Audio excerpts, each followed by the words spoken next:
নমস্কার বন্ধুরা, শুভ সন্ধ্যা। এই মুহূর্তে সন্ধ্যাকালীন আবহাওয়ার আপডেট নিয়ে চলে এলাম।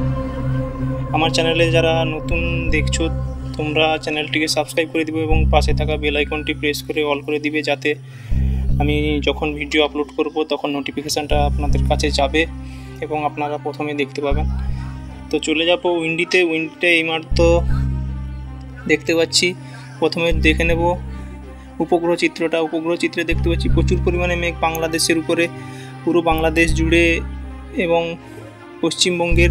বাংলাদেশ এবং পশ্চিমবঙ্গের সীমান্ত বরাবর, বাংলাদেশের উত্তর প্রান্ত এবং বাংলাদেশের মধ্য প্রান্ত এবং দক্ষিণ প্রান্তের দিকে দক্ষিণের জেলাগুলোতে প্রচুর পরিমাণে মেঘ দেখতে পাচ্ছি। তো আবহাওয়া দপ্তরের খবর অনুযায়ী যে বৃষ্টি হওয়ার সম্ভাবনা ছিল, কিন্তু বৃষ্টি আশা করি দেখতে পাচ্ছি না এই মুহূর্তে। কিন্তু একটা অস্বস্তিকর পরিবেশ আজ 2 দিন দক্ষিণবঙ্গ এবং উত্তরবঙ্গের দিকে দেখা যাচ্ছে। তো আমরা এই বিষয়ে নজর রাখছি, আবহাওয়া দপ্তরের রিপোর্টে এবং উইন্ডিতেও নজর রাখছি। আপনারা আমাদের সঙ্গে থাকুন এবং প্রত্যেক দিনের আবহাওয়ার রিপোর্ট আমরা নিয়ে আসবো, কখন কি হচ্ছে না হচ্ছে। এই মুহূর্তে চলে যাব বায়ুর ঝাপটা মোডে দেখে নেব। এই মুহূর্তে বায়ুর ঝাপটাতে দেখতে পাচ্ছি 30-40 কিলোমিটার বেগে একটা দমকা বাতাস দেখতে পাচ্ছি সমুদ্রের উপরে।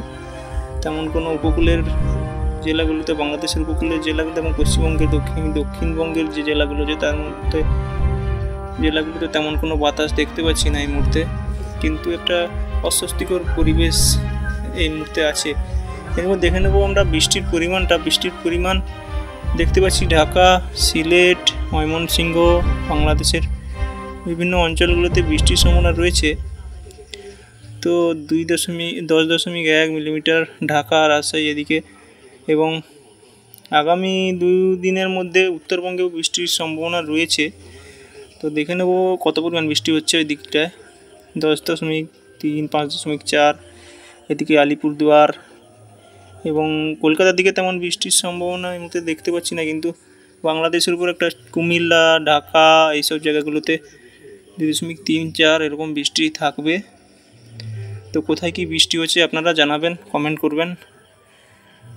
এদিকে 24 ঘন্টার মধ্যে সিলেটে 14.2, শিলংয়ে ভারতের উত্তর পূর্বের রাজ্যগুলোতেও বৃষ্টি আছে। এদিকে আলিপুরদুয়ারে 75,